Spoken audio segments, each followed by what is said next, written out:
Prensa Libre, periodismo sin censura ni mordazas.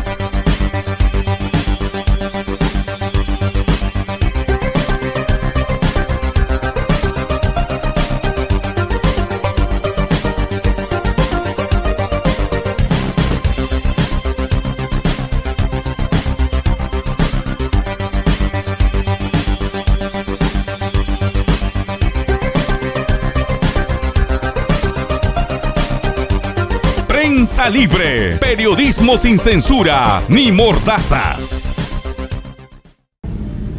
Amables seguidores del canal digital Prensa Libre, bienvenidos nuevamente a una nueva edición. El día de hoy, en esta ciudad histórica, el histórico distrito de Huaura, altar de la patria, cuna de la independencia, tenemos la grata visita de uno de los ciudadanos más conocedores, diría yo, de asuntos de Estado.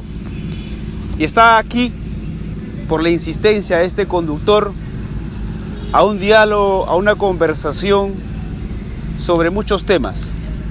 Dentro de ellos, el bicentenario, los 200 años de independencia del Perú. El señor Pedro Minaya, conocido ciudadano en la provincia de Huaral y en la región, está con nosotros. Bienvenido. Muchas gracias por esa presentación.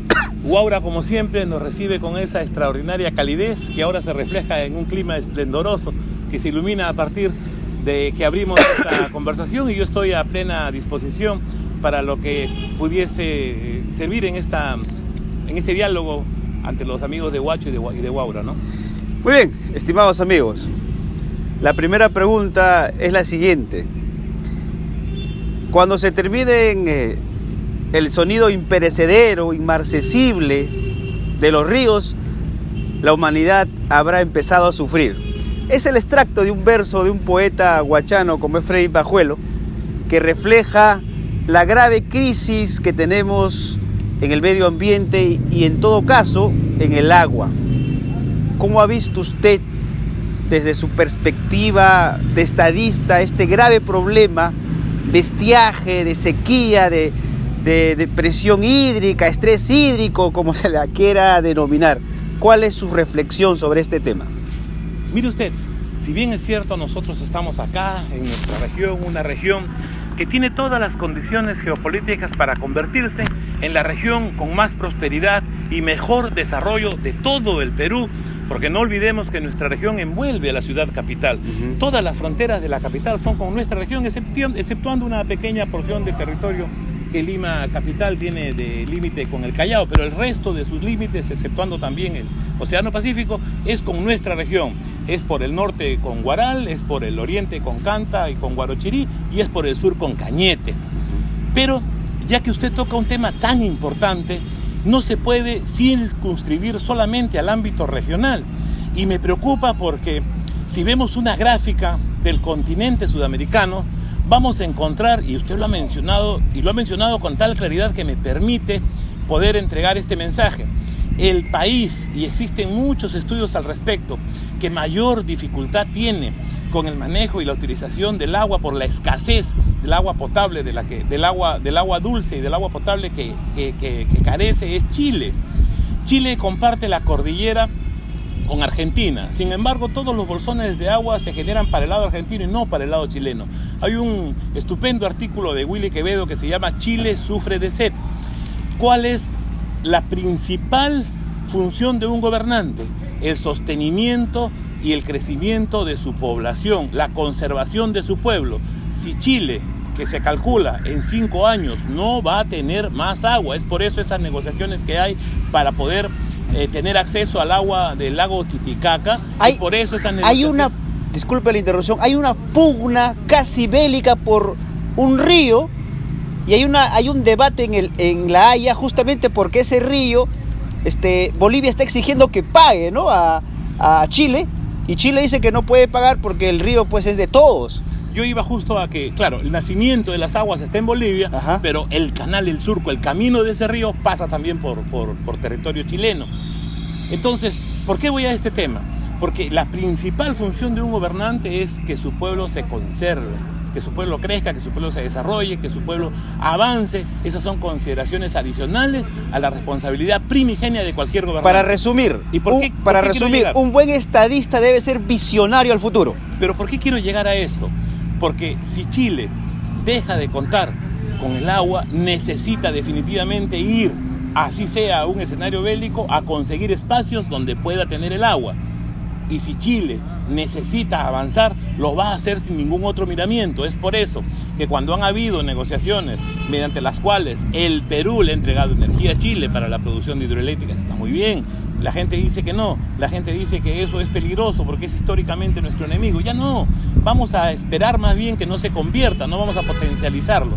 Entonces no podríamos tener nosotros en nuestra región nada que nos vincule con un país que está ansioso por la posibilidad, que ojalá no se dé, de poder tener agua de los vecinos para poder satisfacer su propia capacidad de demanda interna. Ojalá que en estos años se consiga la desalinización del agua de mar a costos relativamente accesibles para que esta imperiosa necesidad en el vecino país sureño disminuya lo suficiente que desactive todas las alarmas bélicas que en algún momento pudiesen acontecer.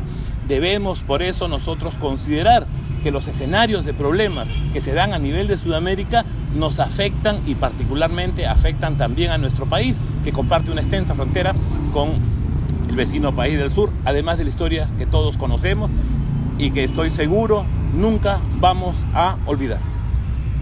Estimados amigos, ¿por qué hemos tocado este tema como primer punto para las reflexiones de Pedro Minaya? La mayoría de ríos de las provincias en la región Lima han disminuido severamente su caudal. Ya se vive una sequía en algunos meses del año y que en el futuro se dice que no existirá río alguno. No existirá ni el río Guaura, ni el río Chancay, ni el río Supe, y así, las cuencas de río. Y eso ocasionará que la mayoría de agricultores abandonen sus campos por falta de agua. ¿Eso es un punto de vista alarmista, señor Pedro Minaya, o es una realidad concreta que hay que tener en cuenta?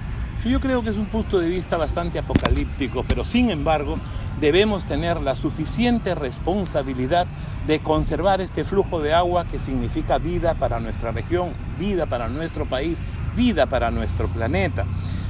Hay una visión de gobierno que lastimosamente no se ha terminado de poner en práctica. Mucha del agua que se pierde en el mar pudo haberse aprovechado de mejor manera. Hay unos reservorios fantásticos que tienen cauces naturales o espacios naturales para completar, ubicados en la provincia de Huaral, ubicados también en Barranca. Hay 2 identificados que nos permitirían contar con una enorme posibilidad de resguardo hídrico. Pero nosotros, a raíz de lo que se acontece mediante el calentamiento global, que es lo que perturba un poco la visión de desarrollo a futuro, algunos dicen que es extremadamente apocalíptica la versión que entregan defensores como por ejemplo Al Gore o defensores como por ejemplo Parinsky. Sin embargo, no podemos dejar de ver que el desarrollo de la humanidad tiene también que tener la responsabilidad. Ahora, en Ciudad del Cabo, en el África, ya no hay agua potable. Se acabó el agua. Ciudad del Cabo tuvo una particularidad extrema. Ciudad del Cabo tuvo la posibilidad de contar también, y ese fue un descuido. Lastimosamente es un descuido. Y otra cosa es, efectivamente, que podemos verlo de una manera absolutamente racional y objetiva. Los glaciares están disminuyendo permanentemente. Y estos glaciares, que son los que nos pudiesen en algún momento proveer como reserva de agua, se está perdiendo esa disminución en el mismo océano. Y eso no permite que tengamos una posibilidad de contar con una reserva programada hacia más adelante. El agua, eso sí, y usted tiene razón en eso, se va a convertir en uno de los recursos no solamente más escasos, sino más valiosos en el futuro de nuestra humanidad. Y nosotros hemos sabido siempre, felizmente, y cuando digo nosotros me refiero al conjunto de los seres humanos, encontrar caminos que nos permitan hallar una subsistencia apropiada y un desarrollo que esperemos no tenga las consecuencias lamentables que ha tenido en estos últimos 80 o 70 años donde los países más desarrollados fueron a la vez los más contaminantes.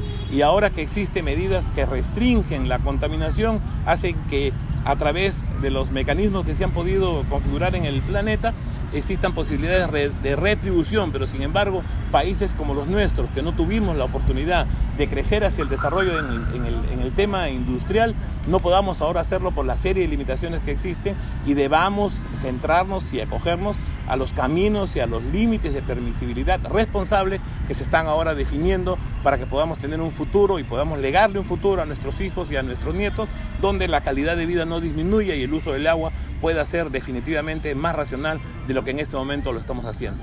Muy bien, claro, muy específico, comprensible. De un problema mundial vamos a pasar a un problema continental para poder ir ubicándonos. Luego llegaremos hasta el distrito de Huaura. Encantado. El bloque asiático, el temible país industrial, la fábrica del mundo como es China, ha enriquecido su Estado. El Estado chino es uno de los más poderosos económicamente hablando, mientras que por aquí el Estado norteamericano será uno de los más endeudados, pero sin embargo la clase privada se ha enriquecido mucho también.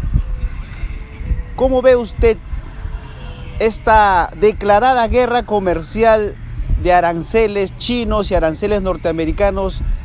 ¿Cómo quedarán los países no alineados a esta guerra sin cuartel del mundo que estamos viviendo el día de hoy?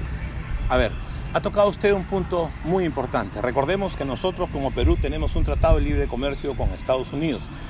Con China tenemos un acuerdo comercial.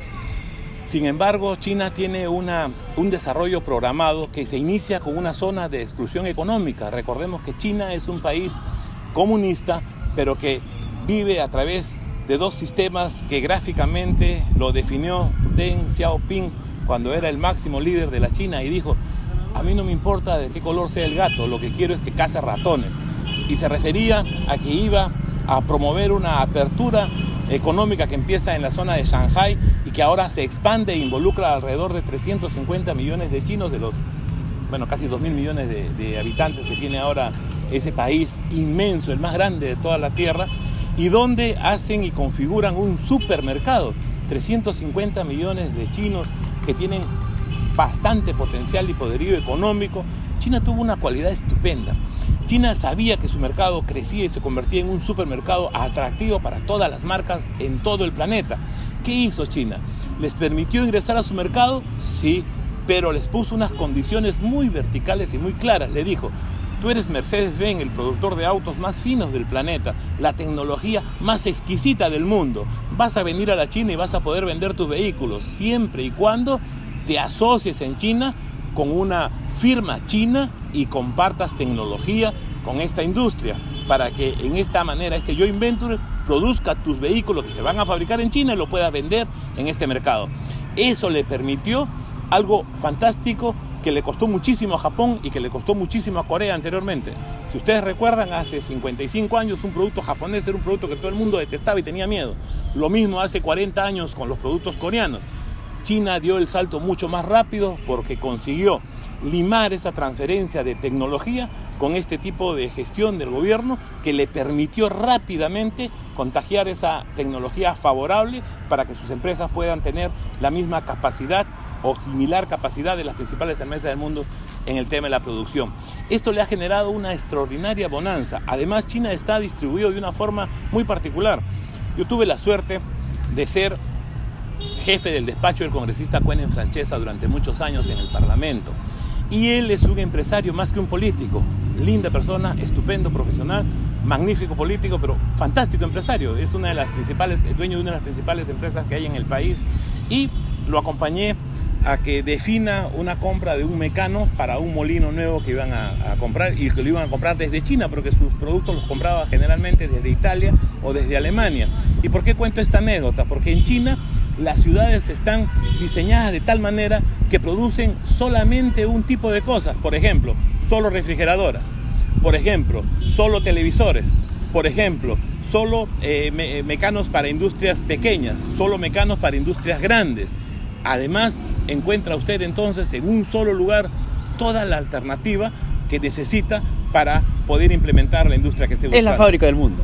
Es fantástico lo que está aconteciendo en China y yo creo que China se va a convertir más temprano que tarde en la principal potencia, si es que ya no está cerca de hacerlo, en la principal potencia económica del planeta. Sin embargo, hay tecnología a la cual aún no tiene acceso y esa es tecnología cuyo privilegio mantienen los Estados Unidos de América. Estados Unidos de América tiene dos tipos de control. Uno es el control de tecnología y el segundo, que es el más importante de todo, es el control militar. Estados Unidos tiene un presupuesto militar que solamente el presupuesto militar de los Estados Unidos, solo el de Estados Unidos, es superior al del resto de los países del mundo, incluyendo a China, incluyendo a Rusia, incluyendo a Gran Bretaña, incluyendo a Francia. Es decir, hay una inversión que supera todos los límites en el tema de la fuerza militar. Es por eso que Estados Unidos tiene todavía esa posibilidad de seguir Pero siendo... ¿cómo encuentra usted esta confrontación comercial? Por ejemplo, en el tema tecnológico, que es lo que se llama la cuarta revolución industrial. Algunos se han aventurado a decir eso. Vamos a ver si usted está de acuerdo. China ha puesto una muralla, ya no la muralla china, sino una muralla virtual.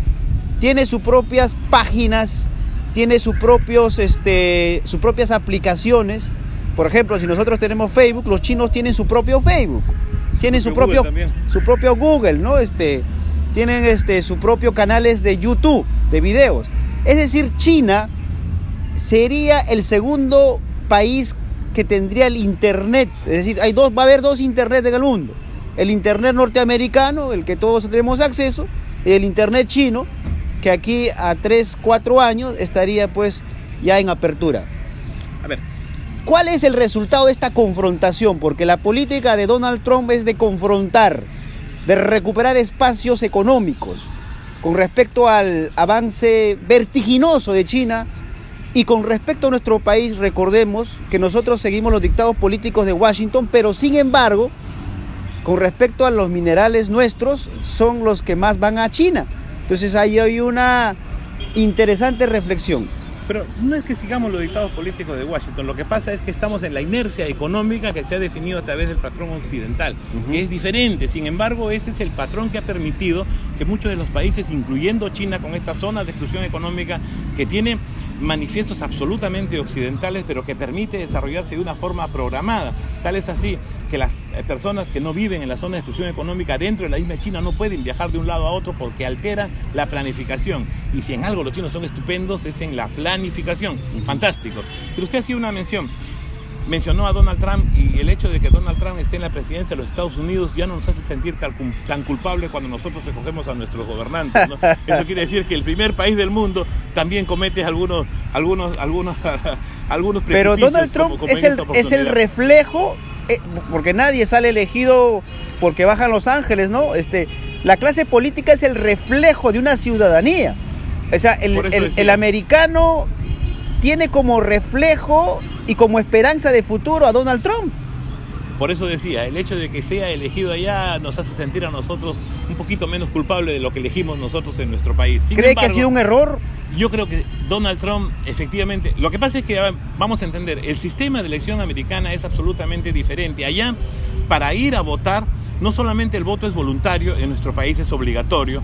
El voto en Estados Unidos no solamente es voluntario, sino que además de ser voluntario, uno primero tiene que inscribirse para poder votar. Tiene que inscribirse voluntariamente. Lo que pasa es que en Estados Unidos para hacer uso del voto. Lo que pasa es que en Estados Unidos las instituciones existen, aquí no.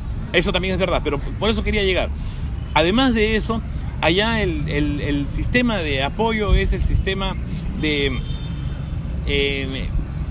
los distritos electorales son muy pequeños. Entonces, las candidaturas allá se obtienen a través de unas primarias que son abiertas en todo el país. Y lo que hacen ellos es que cada estado, sea cual fuese la diferencia por la cual gane un candidato, se lleva todos los delegados que corresponden a ese estado. Y como la elección es en los Estados Unidos indirecta, no es directa como en el Perú. En el Perú yo voy y voto por el candidato a presidente directamente. Él va a ser el candidato a presidente. En Estados Unidos se vota por delegados. Y esos delegados son los que después eligen al presidente. La única función que tienen estos delegados es ir y elegir al presidente. Y los delegados se ganan por estados. quiere decir que un estado que entrega 50 delegados, así la diferencia de votos haya sido solamente muy pequeña, igual los 50 delegados se lo lleva solamente uno. Es por eso, si ustedes recuerdan, hubo hace 2 elecciones, en la primera elección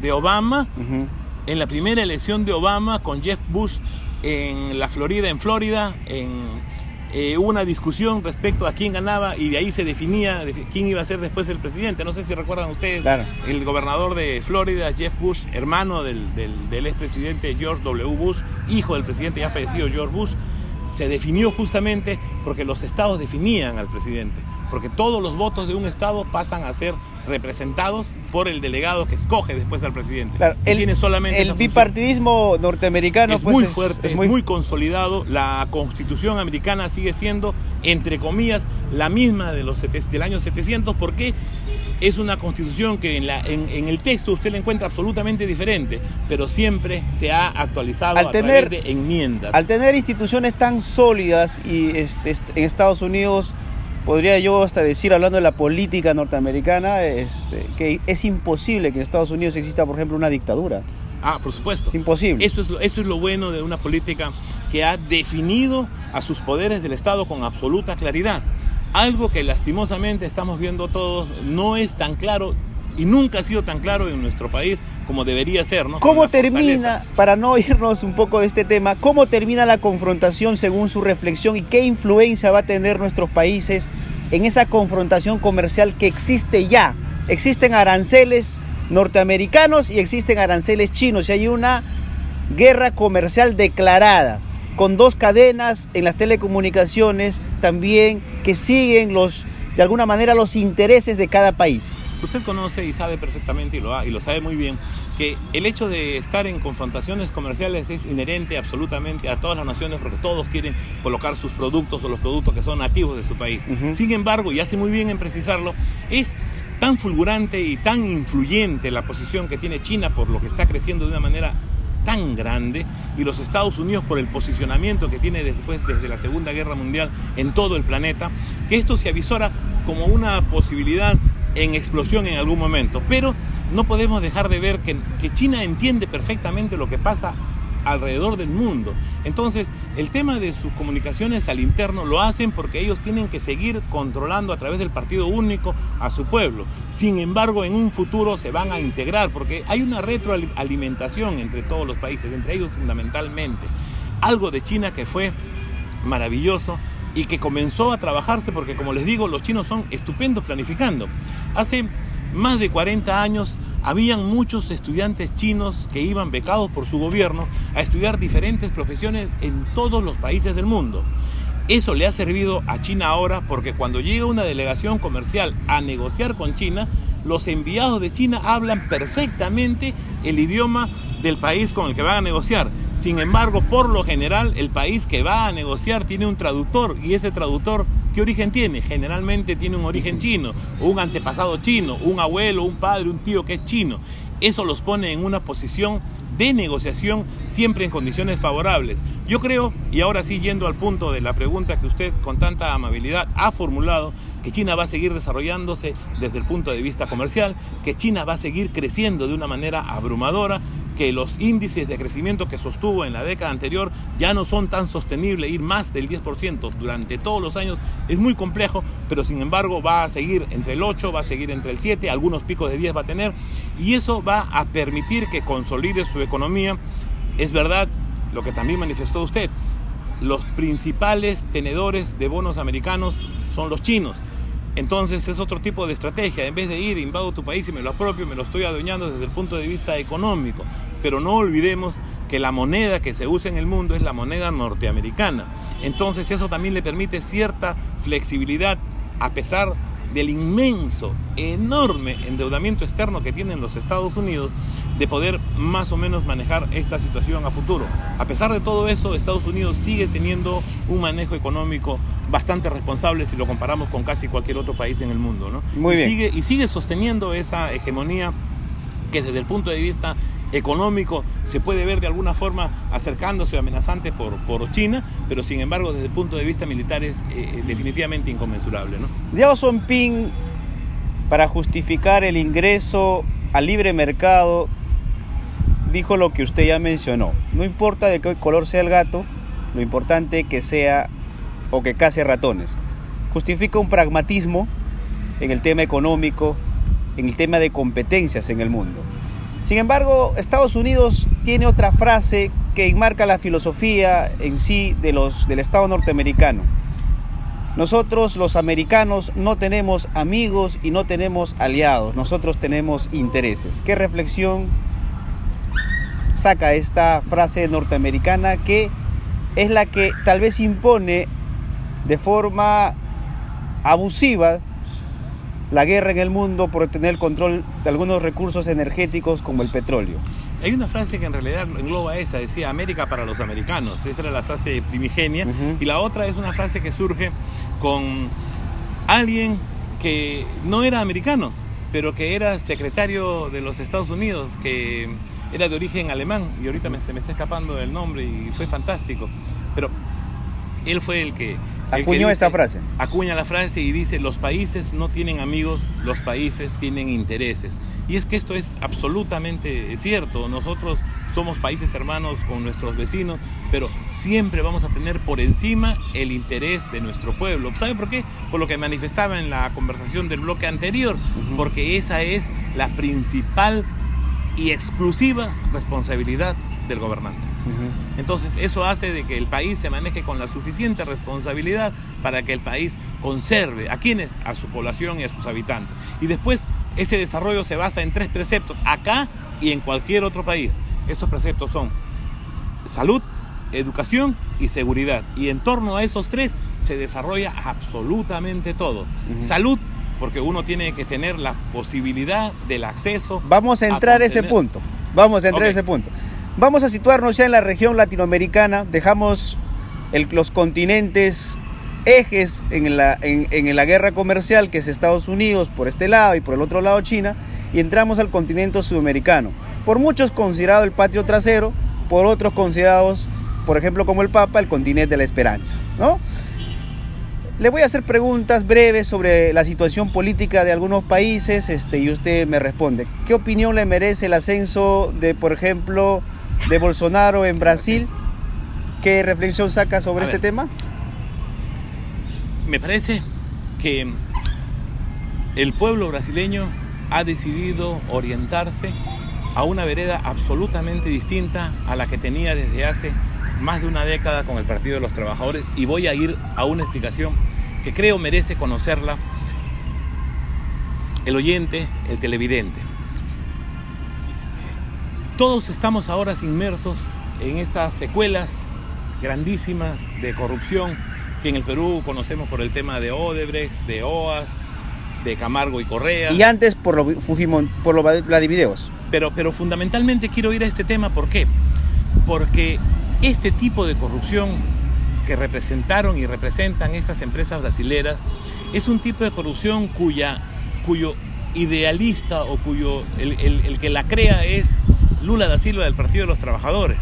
Él se junta con la Federación de Empresas de Brasil, usando como pantalla a Petrobras, y les pide trabajar juntos en un proyecto, como hace un tiempo, se acuerda, el APRA decía: de acá 50 años no nos saca nadie en el primer gobierno. Como el PRI de México, 70 años de gobierno. Como el Partido Revolucionario Institucional en México, etc. Entonces ellos deciden generar un proyecto y para eso necesitan financiamiento.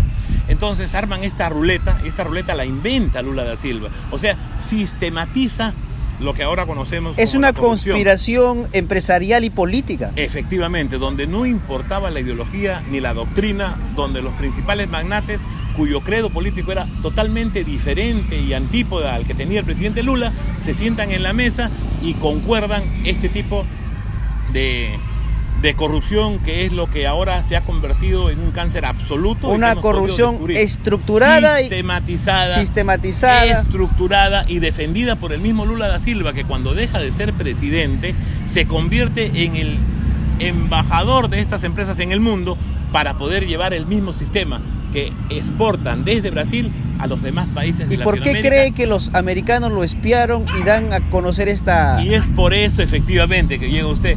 Es por eso que ellos tienen el principal traspiés cuando quieren ingresar al mercado norteamericano. Es un problema con una obra que se termina de hacer correctamente en Miami. Pero a pesar de eso, en la investigación se descubren estos temas que hacen...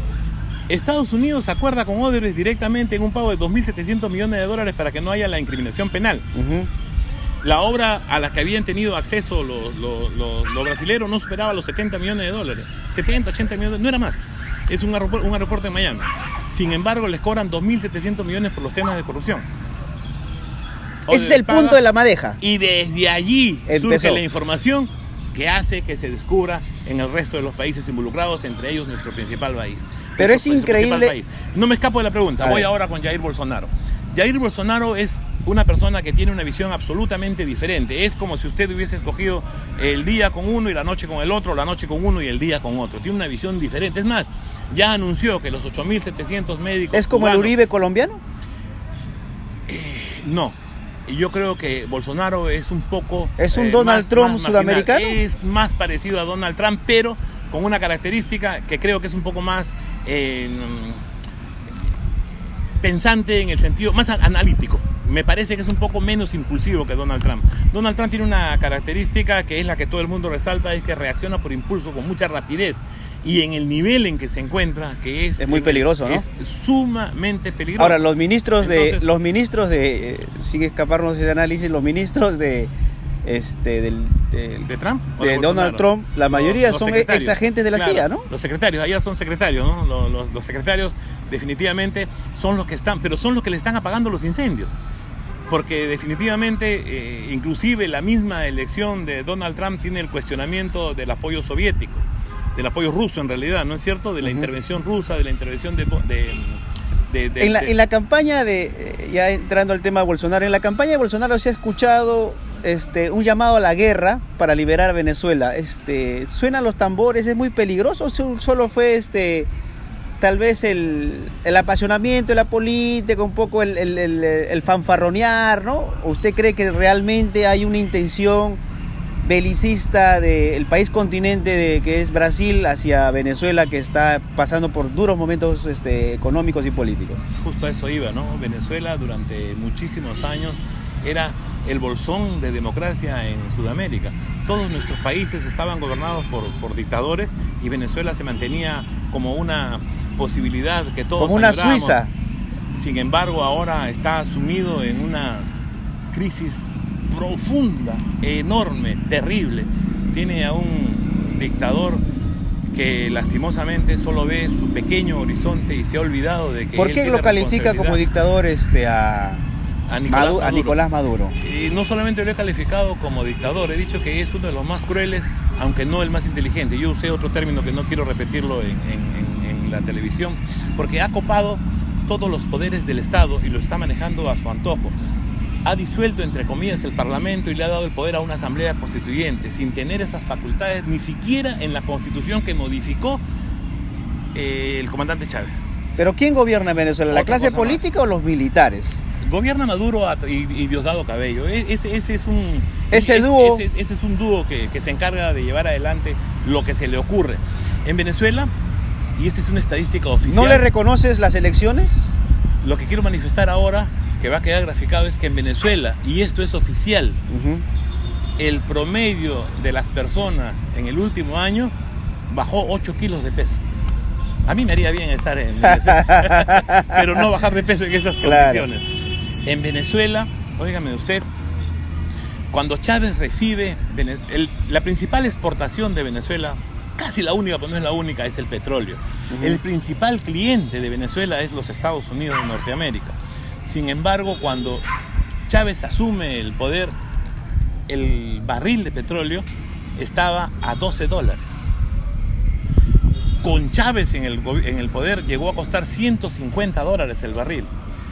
Y el porcentaje de pobreza en Venezuela estaba en el 10%. Ahora el barril está en los $70, $75, a pesar de que tuvo épocas donde estuvo superando los $100 casi 6, 7 años. A pesar de eso, el porcentaje de pobres en Venezuela se ha incrementado del 10 al 60%. ¿Qué es lo que no debe de hacer un gobernante para ir a la política macro y decir Venezuela se equivocó por esto, por esto, por esto? A ver, primero vamos a ver qué cosa es lo que sí debe hacer un gobernante. Fundamentalmente porque de eso se desprende absolutamente, y cualquier gobernante en cualquier jurisdicción. Primero es velar por la salud, por la educación y por la seguridad. Claro, pero eso son las políticas de Estado. De ahí voy a graficar. A ver. De ahí voy a graficar por qué. La salud, porque sin salud el ciudadano no puede conseguir ningún tipo de desarrollo. Sin acceso a educación no le sirve de nada tener solo salud si no cultiva, porque eso no le permite crecer y no le permite desarrollarse. Y con salud, con acceso a la educación, pero saliendo de la universidad cruza y un tipo le clava un puñal y lo elimina y lo aparta de la vida, termina con él, sin seguridad no hay forma de crecer ordenadamente como país. En torno a esos tres se da todo lo demás. Claro. El camino para que pueda llegar a la universidad, por supuesto, el hospital, esas son las políticas de Estado que todo gobierno debe hacer. La pregunta era por la economía geopolítica o la economía política.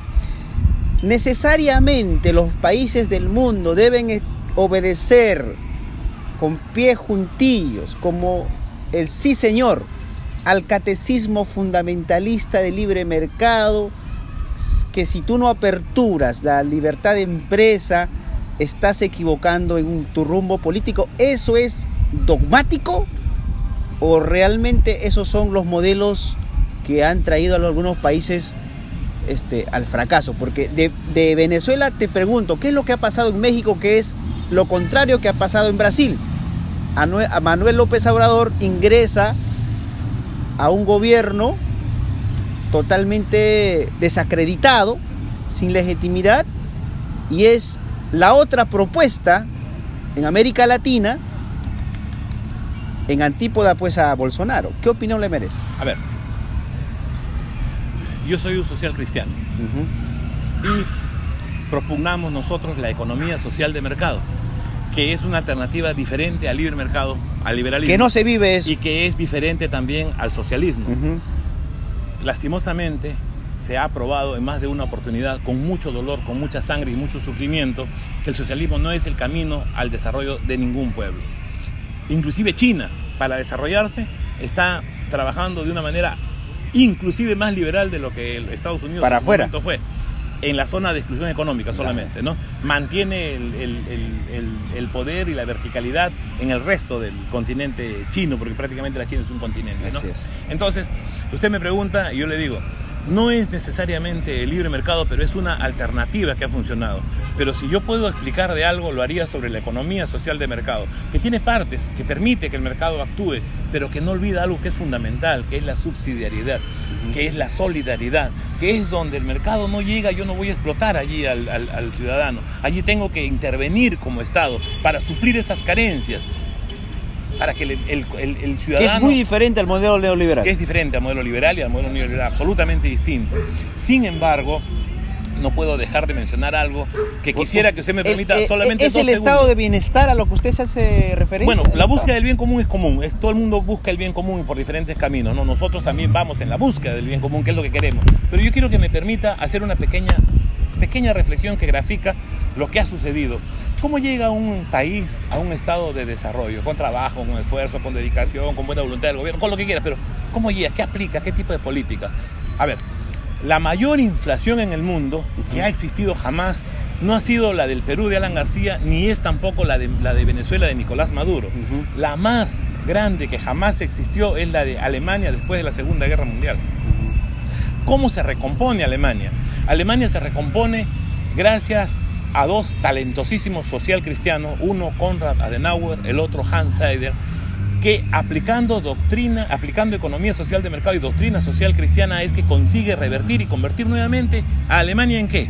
De ser un trapo en el piso absolutamente pisado, se convierte en el principal bastión de la Comunidad Económica Europea en este momento. No solamente eso, es el principal aportante y es el más sólido. ¿Pero con qué capital? Con el capital norteamericano, ¿no? Hubo apoyo americano, hubo apoyo británico, hubo apoyo francés, pero no olvide que hubo también intervención soviética.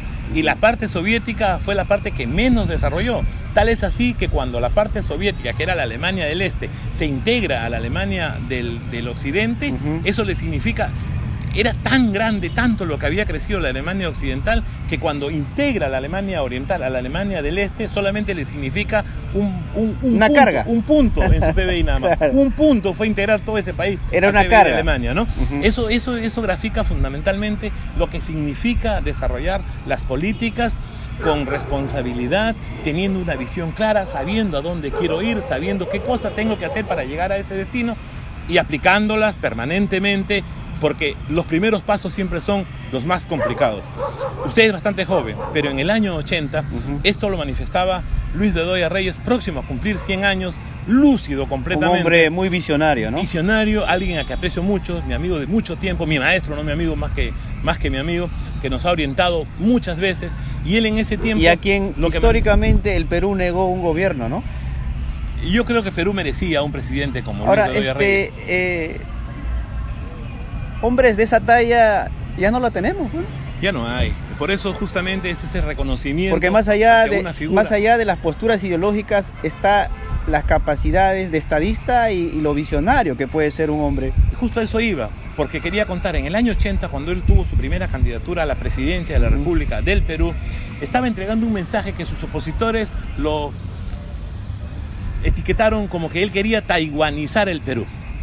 Bedoya quiere taiwanizar el Perú porque está proponiendo lo mismo que se está proponiendo en Taiwán en ese momento. Taiwán o Formosa es un área geográfica similar a la de Ica, aproximadamente. Taiwán se crea con la fuga de Chiang Kai-shek de la China, cuando entra Mao Zedong, y cuando se fuga, Chiang Kai-shek dice que se fuga con tesoro, que se fuga robándose todo lo que encuentra. De repente es verdad, pero no olvidemos que hace, ¿cuánto? 90 años, 85 años, no existían los medios de transporte que existen ahora. Entonces, para irse a la isla, por más que haya querido irse, no ha podido llevarse todo lo que se dice que hubiese podido existir. No existían las transferencias electrónicas que existen ahora. O sea, lo que se llevó en pesos, si es que se lo llevó. ¿De acuerdo? Sin embargo, Taiwán es ahora la segunda reserva de oro en el mundo. Taiwán no produce oro. Después de los Estados Unidos, Taiwán es la segunda reserva de oro en el mundo. Taiwán tiene un sistema de desarrollo pero fantástico, y Taiwán tiene una limitación. No puede tener relaciones diplomáticas con muchos países porque lo veta China, porque China sigue considerando Taiwán como su territorio. Y a pesar de esa limitación, Taiwán ha tenido un desarrollo fantástico. Si usted me permite, y solo en breves segundos, tuve un maestro también, el maestro Jesús Lazo Acosta, y él fue profesor en Taiwán. Estaba estudiando una maestría en Italia, coincidió con un joven taiwanés que iba a ser ministro de educación en Taiwán, y que lo convoca y le dice: vente a enseñar en mi país. Pero le dice: yo no hablo chino, yo solamente hablo español y hablo italiano, no te preocupes, ven a enseñar, quiero que vengas al colegio, pero yo quiero no, te vamos a pagar más de lo que gana cualquier catedrático de primer nivel en casi cualquier universidad. Y efectivamente, le asignan 40 horas con un sueldo estupendo, pero cuando tiene que entregar sus tareas académicas y sus trabajos de enseñanza, solamente tiene 20 horas a la semana. Va donde el director y le dice: señor director, parece que hay un error. Me están pagando 40 horas, pero me están entregando solamente 20 horas a la semana para que yo enseñe. No se preocupe, le dice, ese es el sistema. Esas otras 20 horas que le estamos pagando es para que usted se prepare para ser mejor profesor para los alumnos. Cuando llega a enseñar, yo solamente hablo español y solamente hablo italiano. No se preocupe, acá los alumnos escogen en qué idioma quieren llevar su bachillerato. Increíble, ¿no? Secundaria. ¿Por qué se le acusa? Me imagino que esa campaña de desprestigio habría venido de un partido como La Estrella, pues, ¿no? Porque se estigmatizó al Partido Popular Cristiano como el partido de los ricos del Perú. Y los más egoístas. Y los más egoístas. Entonces, pero lo increíble también es que luego terminaron uniéndose. ¿Usted estuvo de acuerdo con esa unión que terminó liquidando a los dos partidos? Yo no puedo contar lo que a las internas pasó, pero después fuimos bastante disciplinados y tuvimos que apoyar lo que nuestra lideresa había puesto como iniciativa. Lo increíble de esta conversación, que usted rompe el protocolo y ingresamos ya, estábamos en Latinoamérica, ya ingresamos a nuestro país. Bueno, vamos con nuestro país. ¿Qué opinión le merece esta pugna? Que no sé si son una consecuencia del descrédito, la falta de legitimidad, el desborde institucional hacia el abismo que tenemos por la el llamado de una reforma que se pide a gritos. ¿Cómo ve usted la confrontación entre el legislativo y el ejecutivo, teniendo como cuarteles también el Ministerio Público, teniendo como cuarteles también el Poder Judicial? ¿En qué va a acabar esto? ¿Cuál es su visión sobre el tema nacional con respecto a las pugnas políticas? A ver, para eso necesitamos recurrir a algunos antecedentes.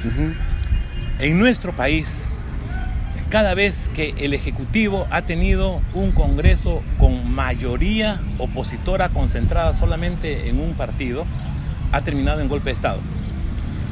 1948, José Luis Bustamante y Rivero, Claro. Es sometido a un golpe de Estado por el general Odría, parlamento opositor controlado por el APRA.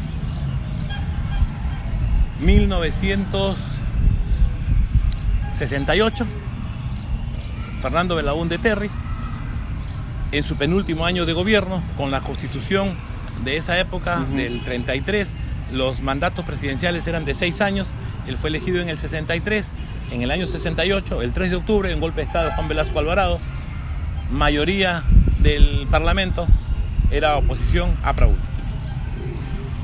Y ahora volvemos a tener un Parlamento con una mayoría opositora. Los tiempos para el golpe de Estado tradicional creo que se han extinguido. Ya no es el Son cuartelazo. muy difíciles. Sin embargo, existen ahora mecanismos muchísimo más sofisticados, Sutiles. muchísimo más sofisticados y sutiles para que en la práctica se pueda dar un golpe de Estado. ¿Ya estamos viviendo un golpe de Estado? No, espero que no.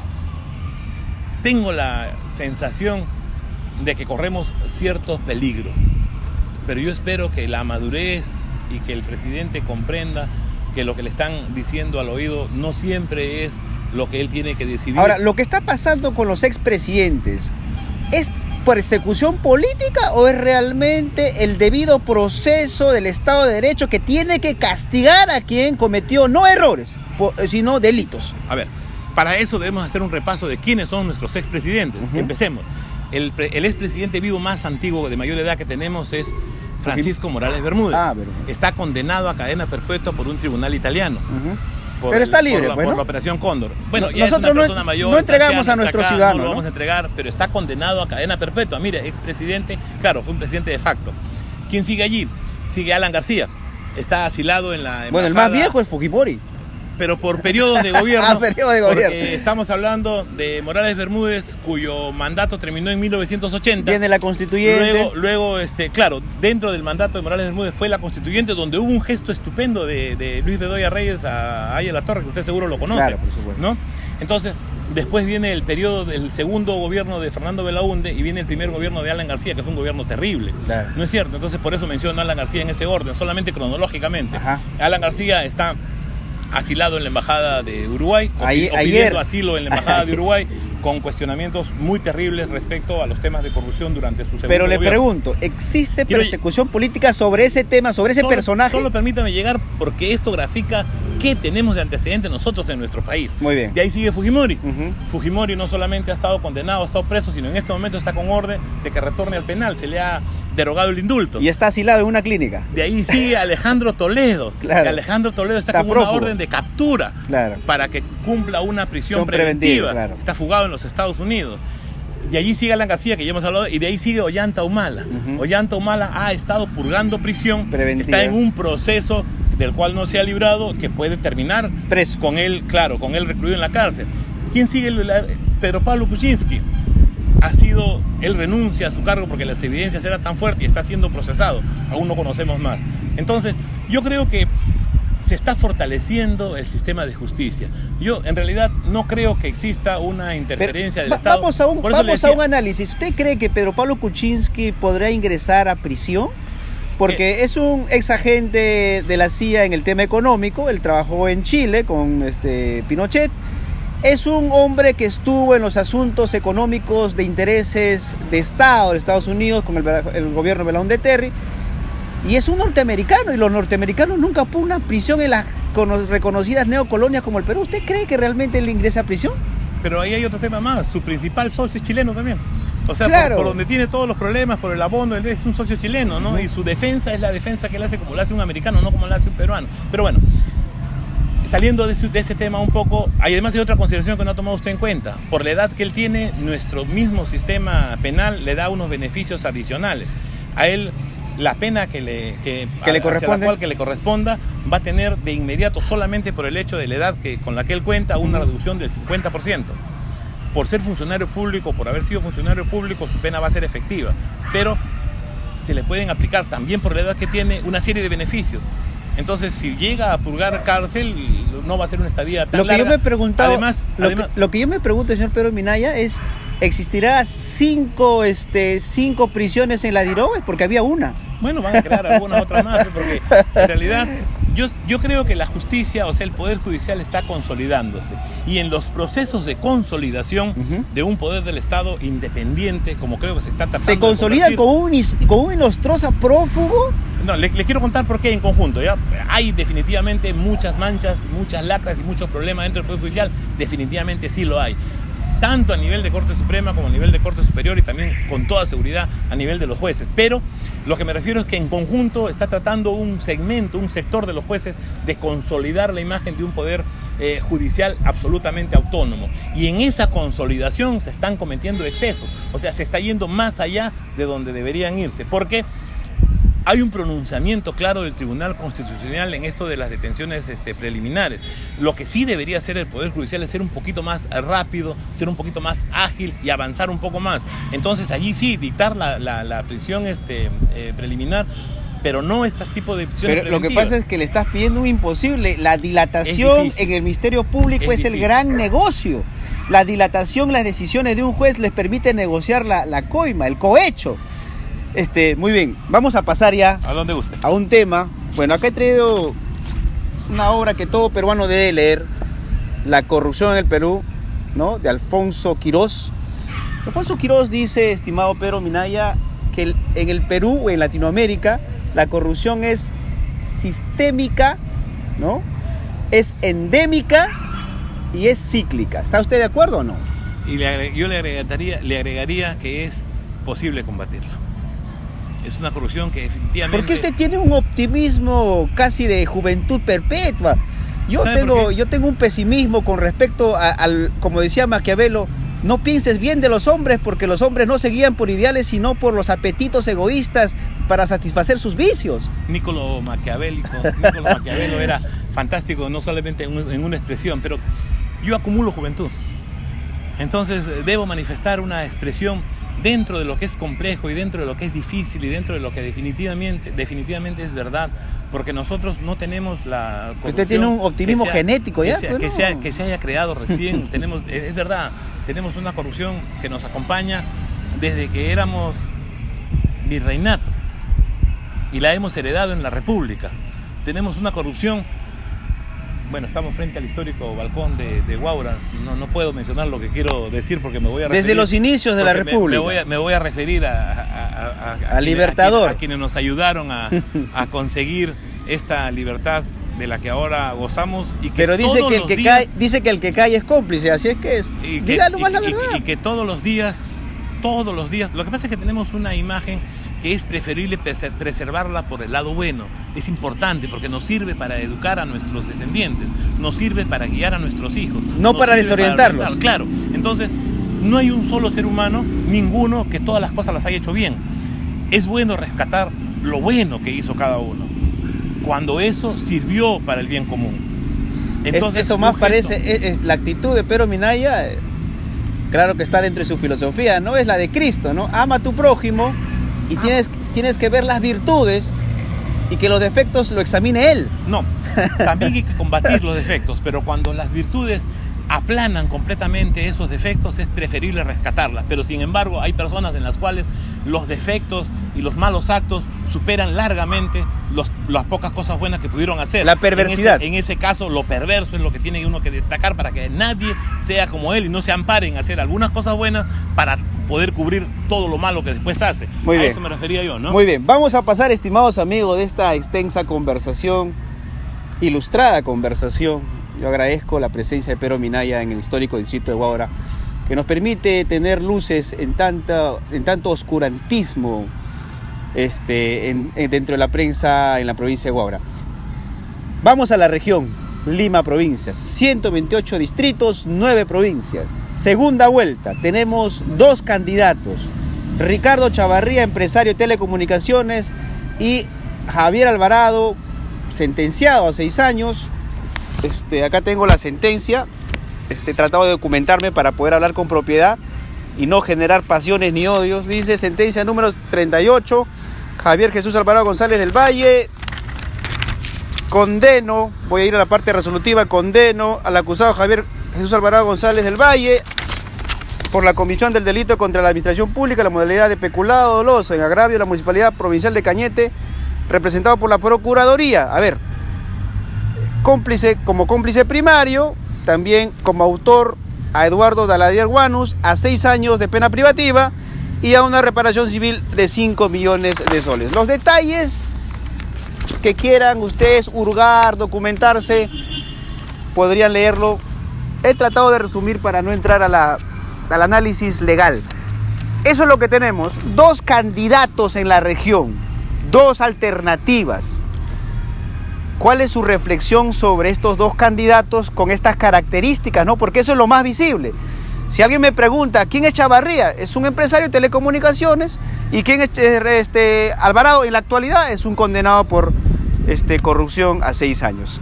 ¿Cuál es la reflexión sobre la región, los quehaceres de nuestra región en la cual nosotros, como todo cristiano, también sufrimos y padecemos? Mire, yo soy guaralino. Mi padre fue 2 veces alcalde de Guaral. Mi abuelo también fue alcalde de Guaral. Tuve la oportunidad en el año 2010 de ser candidato a presidente de la región. Y ese coincidentemente fue el año en que por primera vez postularon a la región tanto Ricardo Chavarría como Javier Alvarado.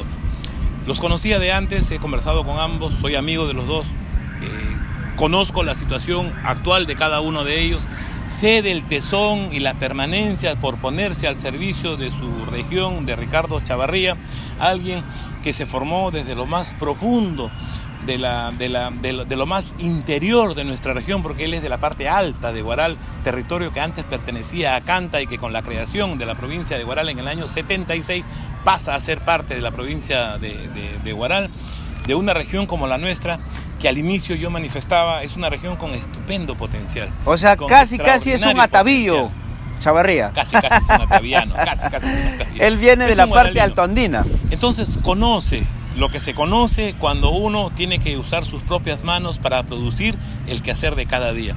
Y también conoce lo que se consigue cuando uno con educación tiene un grado de instrucción. También conoce lo que se conoce cuando uno con emprendimiento inicia una trayectoria o una travesía empresarial. Y también conoce lo que se aprende cuando a través de esa travesía se tiene un éxito importante en el ámbito en el cual él está metido, en el ámbito de las telecomunicaciones. Hay una frase: empresario que triunfa en el Perú puede triunfar en cualquier parte del mundo, ¿es cierto eso? Y hay otra más: conductor que conduce bien en el Perú también conduce bien en cualquier parte del mundo. Le diré ahora, porque es el tráfico más desordenado. Ahora, sumando esas frases, Banchero Rossi decía: mi vicio es el trabajo y el Perú es mi pasión. ¿Cuántos emprendedores como Ricardo Chavarría conoce usted en nuestra región que están tal vez esperando esa oportunidad para ingresar a la tan ansiada modernidad?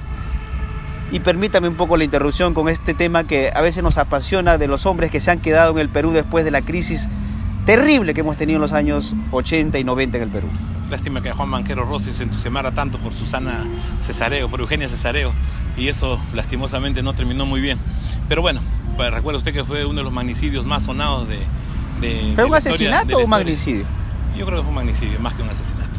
Al final Juan Vilca fue quien pagó el pato. Juan Vilca era un jardinero de 1,56 m, Banquero Rossi tenía 1,85 m, Eugenia Cesareo, que fue defendida por el senador aprista, el tigre Carlos Enrique Melgar, en ese momento, ¿no? Estamos hablando de la década del 70, usted ha traído estas rememoranzas porque fue en unas vísperas de Año Nuevo. Bueno, lo traigo por la fuerza del pensamiento, ¿no? Pero Banquero Rossi era un estupendo empresario. Decir mi vicio es el trabajo, ¿quién tiene como vicio el trabajo? Todo lo vemos como una carga, el trabajo, no como un vicio. Lo que pasa es que las pasiones son las que al final terminan con nosotros en la vida, ¿no? Yo terminaré teniendo la pasión por el Perú. Cuando dice pasión por el Perú es amar profundamente sus problemas y sus posibilidades, como decía Jorge Basadre. Y cuando uno ama profundamente a su país, o cuando uno ama profundamente a su región o a su pueblo, tiene también que amar lo bueno y lo malo. Tiene que querer a la gente del pueblo. Es imposible. Tiene que tratar de conversar Es imposible con la gente. mantenerse en el protocolo con Pedro Minaya. Es extraordinario usted. Pero volvamos a los dos personajes, Pedro. Entonces, vamos a cifrar eso, ¿no? Y de Javier Alvarado tengo una profunda decepción. Una profunda decepción porque Javier Alvarado es el único presidente regional que no solamente ha permitido, sino que ha promovido la mutilación de nuestra región. A fines de su mandato, y eso lo puede usted revisar y lo va a encontrar, nosotros perdimos 4.000 hectáreas. Cuando digo nosotros me refiero al distrito de Aucayama. Son 4.000 hectáreas que se perdieron a favor de Ancón. Y le diré que hemos batallado en el Congreso. Perdimos territorio como perdimos en el Perú del 2009. Exactamente lo mismo. Si yo soy un gobernante, yo debo proteger y preservar la integridad de mi territorio. Son 4.000 hectáreas que pierde Aucayama, distrito de Huaral, pero que sin embargo también es territorio de la región, porque es territorio que pierde la región y lo pierde de una manera absolutamente laxa, por acuerdo. O sea, se ponen de acuerdo en que vamos a perder ese territorio sin que existiese en ese momento ningún requerimiento adicional. Dicen por ahí las lenguas que hubieron algunos otros intereses. Prácticamente, ¿no? Casi se allana para perder territorio de la región Lima hacia los intereses de Ancón. No solo casi se allana completamente. Tal es así que ese allanamiento nos impide defensa en el Parlamento. ¿Sabe lo que hicimos nosotros durante un año? Lo poníamos en agenda, en el punto 20, en el punto 23, para que cuando haya pleno no se llegue a tocar y así tener una semana más. Pedro, pero ¿por qué la gente dice Javier Alvarado roba, pero hace obras? Nos ha dejado ambulancias, nos ha dejado, los maestros están en la indecencia moral de principios y también la indigencia material que dicen, bueno, aunque sea una laptop, pues nos ha regalado, dicen los profesores. ¿Por qué? ¿Cómo entender sociológicamente, psicológicamente, geopolíticamente, económicamente la conducta, el carácter de los vecinos de la región Lima que ven a Alvarado como una alternativa? Es decir, Alvarado no cometió un error, cometió un delito, y no en la región Lima, donde tiene un proceso por el tema de encargo de más de 7 millones, sino en Cañete, que se apropió ilícitamente más de 4 millones soles, y aquí está la sentencia.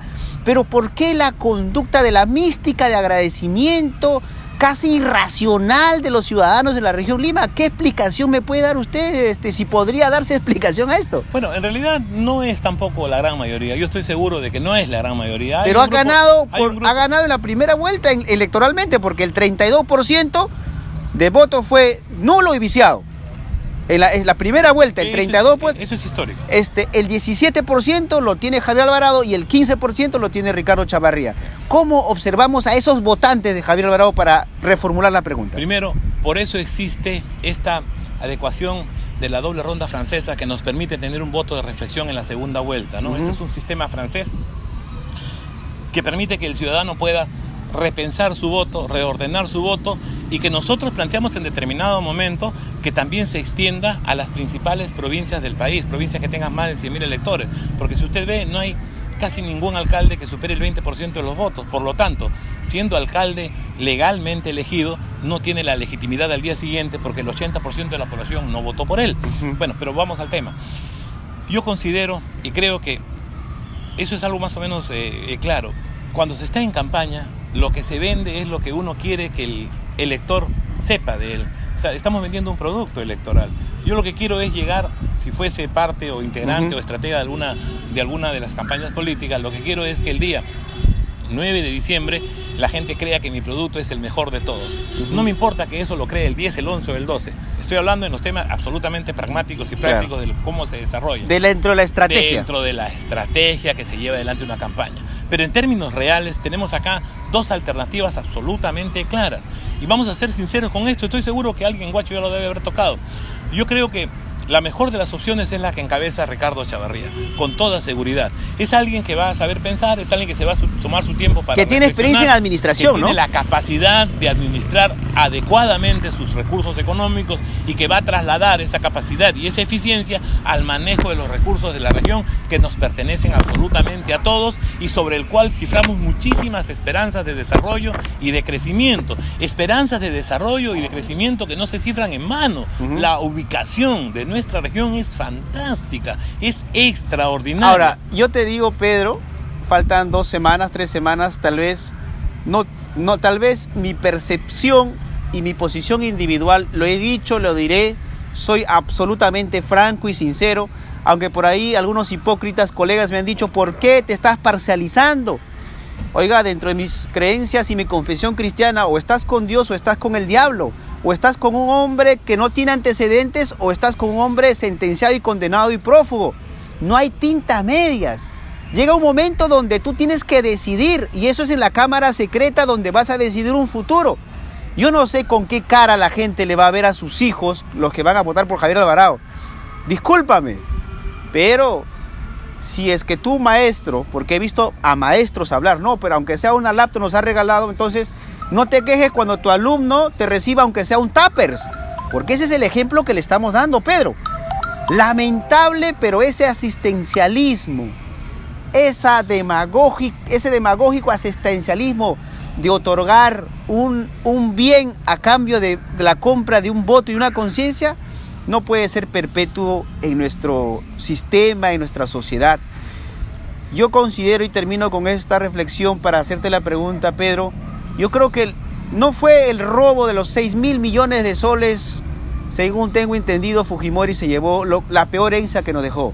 La peor herencia, según mi reflexión, que nos dejó Fujimori, fue un pueblo inculto, un pueblo que recibe dádivas a vender su conciencia.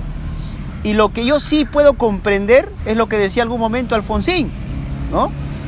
Debe ser humillante llegar a fin de mes y no poder sostener con el pan en la casa de los miles y millones de peruanos que son extremo pobres. Pero eso no puede justificar la compra de conciencias por una laptop, por un tupper, por un polo, por una gorra o por algún emolumento, regalo. Yo creo que eso tenemos que combatirlo desde el punto de vista principista y moral. No sé si concuerdas con mi reflexión. Lo que pasa es que esa es la expresión del populismo. Y la expresión del populismo a veces tiene resultados inmediatos, pero generalmente son catastróficos a largo plazo. Y es lo que ha pasado. El gobierno de Javier Alvarado no ha sido un gobierno productivo para la región. Y yo sí puedo ponerlo en cada uno de los puntos y puedo manifestar por qué no fue productivo, por qué no nos permitió desarrollar, por qué perdió oportunidades, por qué permitió que se mutile la región, etcétera, etcétera, etcétera. A ver, yo le pregunto y respuesta concreta. Solo quiero completar algo. A ver. Hubo una propuesta de Javier Alvarado en determinado momento en la que él decía que iba a instalar un tren rápido desde Barranca hasta Cañete. Un tren de altísima velocidad, como tiene Japón, como tiene los países más desarrollados del mundo. Porque decía, este tránsito no podemos soportarlo, eso es un tren. Yo solamente me puse a averiguar por el mismo tramo. Estamos hablando de 140 kilómetros hasta Lima y 140 kilómetros hasta Cañete. Estamos hablando de 300 kilómetros. 300 kilómetros hay una línea de un tren súper rápido en Los Ángeles. ¿Y sabe cuánto costó? Costó $4.700 millones.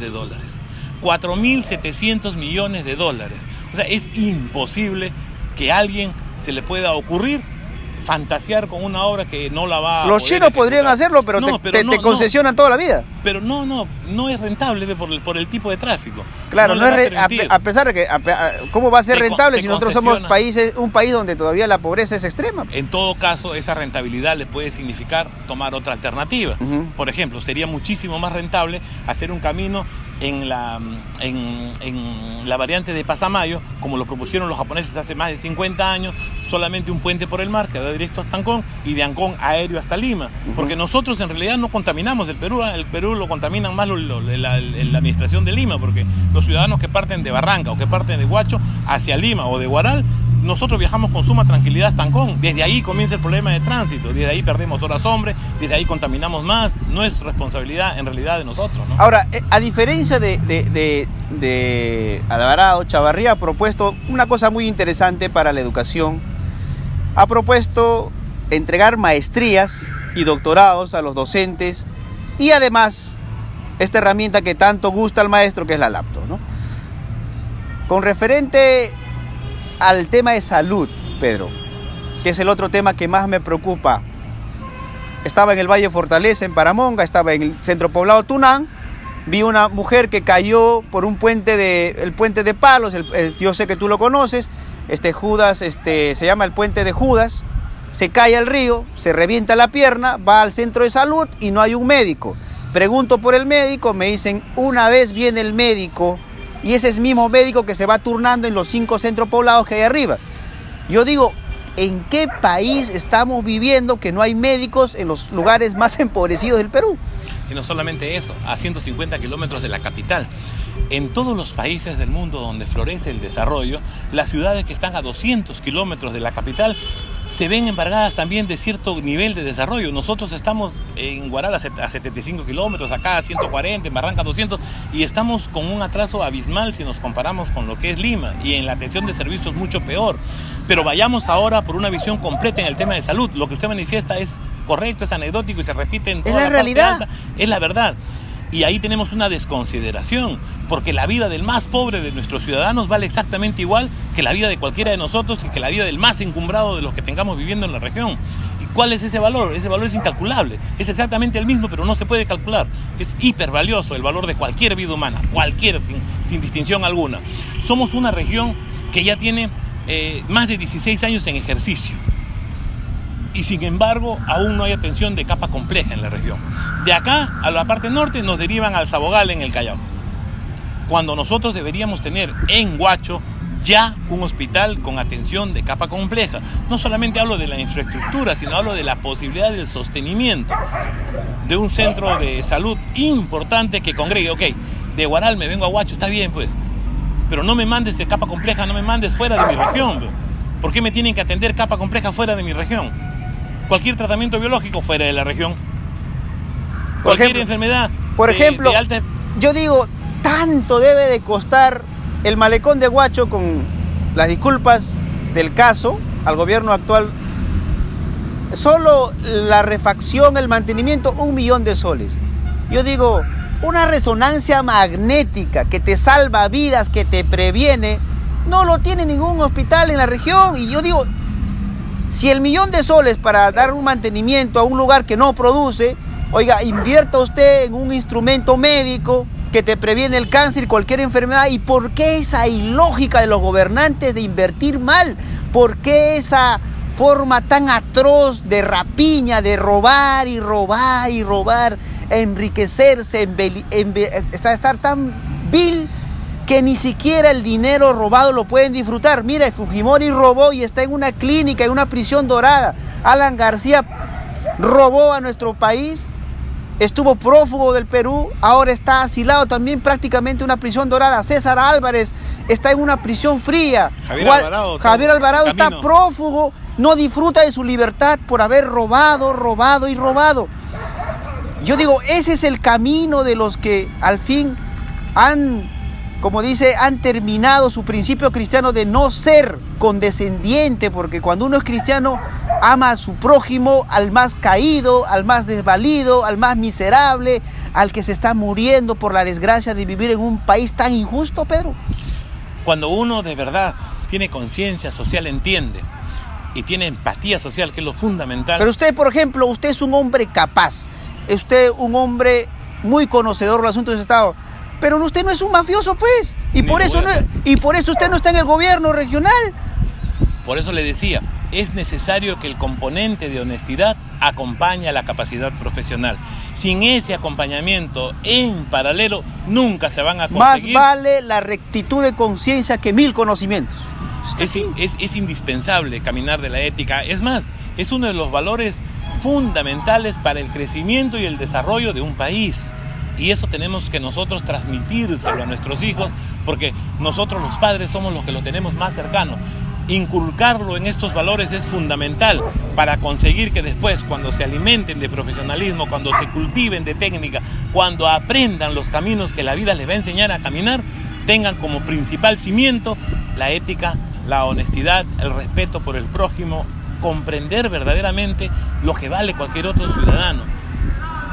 Yo no, porque lo vea en trapos un poco deshechos, voy a pensar que esa persona vale menos que yo. Es indigno, ¿no? No, al contrario, si puedo de alguna forma apoyar para que esa situación cambie o varíe, tengo la responsabilidad de hacerlo. Me gustó algo que usted dijo. Cualquiera que se pone frente a un micrófono o frente a una cámara o que tiene la posibilidad de ser escuchado bajo cualquier medio, en situaciones como esta no se puede poner de costado ni se puede meter debajo de la cama. Tiene que dar a conocer su posición. Entonces, por ejemplo, en mi caso, yo he decidido apoyar a Ricardo Chavarría, es mi amigo de toda la vida, yo no soy parte de su campaña, pero soy alguien que cree que es, dentro de las opciones que en este momento están en discusión, sin duda alguna, la mejor para el desarrollo de la región. No más perturbación. Además, que tenemos un caso muy particular en la lista de Patria Joven. En la lista de Patria Joven tenemos al candidato, que es Javier Alvarado, oficialmente reconocido por el Jurado Nacional de Elecciones. Debió excluirlo antes del 7 de septiembre, sí, pues debió excluirlo, no lo excluyó. Puede excluirlo hasta un día antes de la elección por tener un proceso concluido en caso de corrupción. Una sentencia firme. Podría hacerlo, ¿no? Está bien, pero ese no es el tema. Además de eso, su candidato a vicepresidente tiene un grave problema. Y ese grave problema es que él ha fijado, uno puede tener 2 nacionalidades, lógico, 3 o 4, es absolutamente legal. Todo el derecho de participar en cualquier proceso electoral teniendo más de una nacionalidad. Eso no se lo vamos a quitar a nadie ni lo vamos a cuestionar. Acá no hay ningún chauvinismo de por medio. Pero lo que nadie puede hacer es mentir en la hoja de vida, porque eso es causal de exclusión. Y este señor candidato a vicegobernador Rafael Conja, en el año 2006 ha declarado en su hoja de vida ante el Jurado Nacional de Elecciones que su país de nacimiento es Chile. No, pero... Y en el 2018 que nació en Ica. O sea, ¿nació en Rancagua, Chile, o nació en Ica, Perú?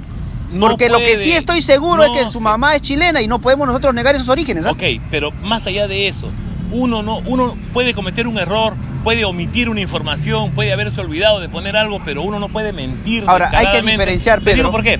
Porque uno no puede tener físicamente 2 lugares de nacimiento. Uno nace solamente en un lugar. Puede tener 2 nacionalidades, 3, 4.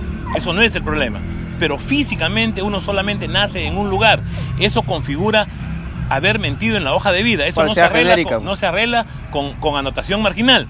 Eso de allí le va a costar, en el supuesto negado de que fuese quien acceda al gobierno, en 3, 4 meses, a más tardar, le va a costar la vacancia. Ahora, yo le digo algo, en estas triquiñuelas políticas de la región, lo que nadie dice es que el control del Consejo Regional hace más de una década lo tiene Patria Joven y Alianza para el Progreso. Ojo, señor Marcial Palomino, usted no se me haga el tonto.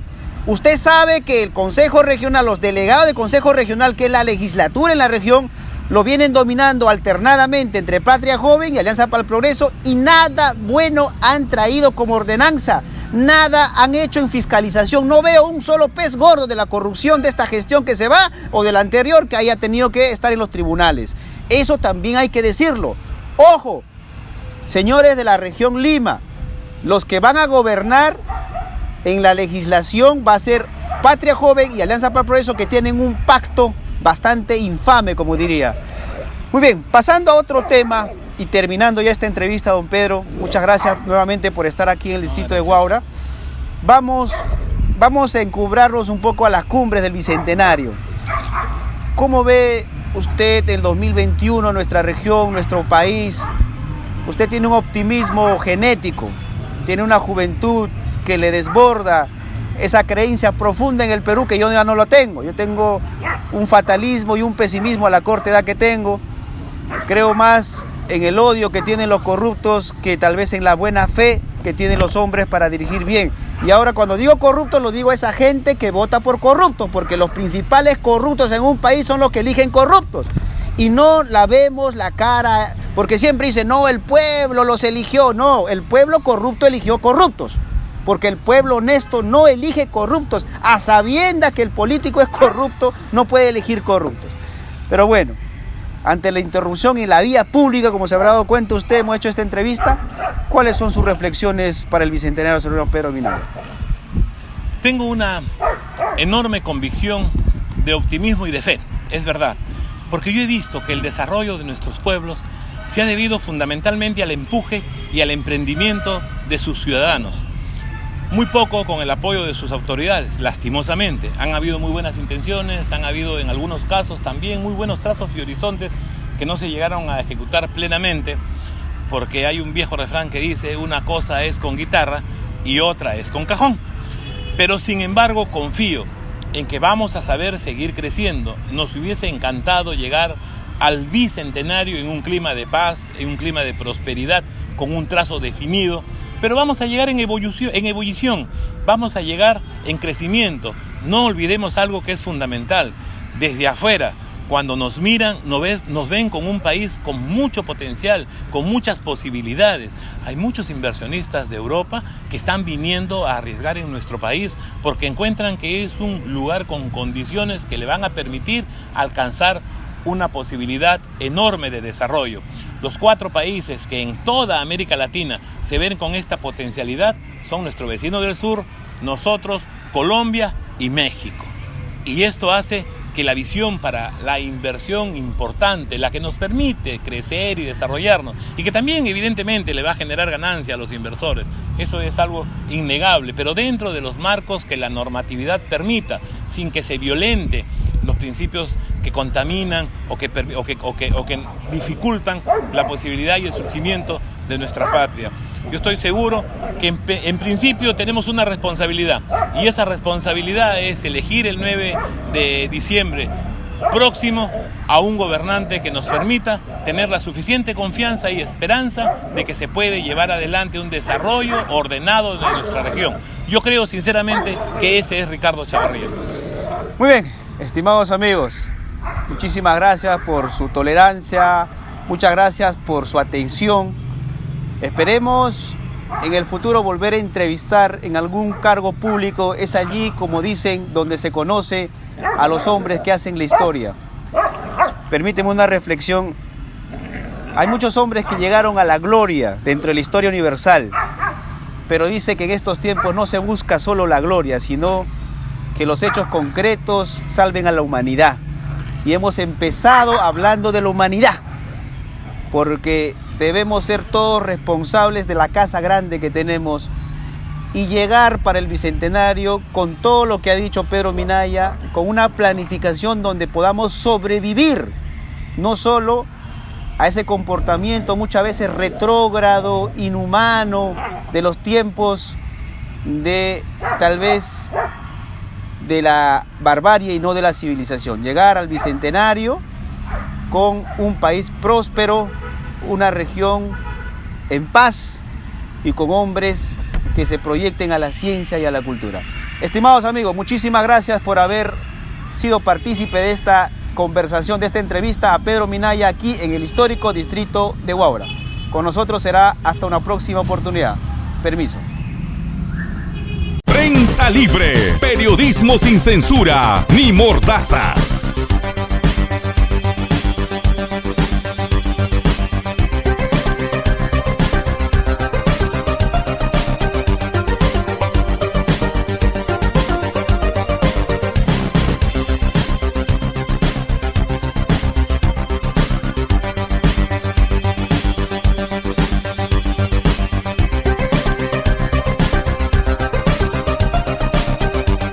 Prensa Libre, periodismo sin censura ni mordazas.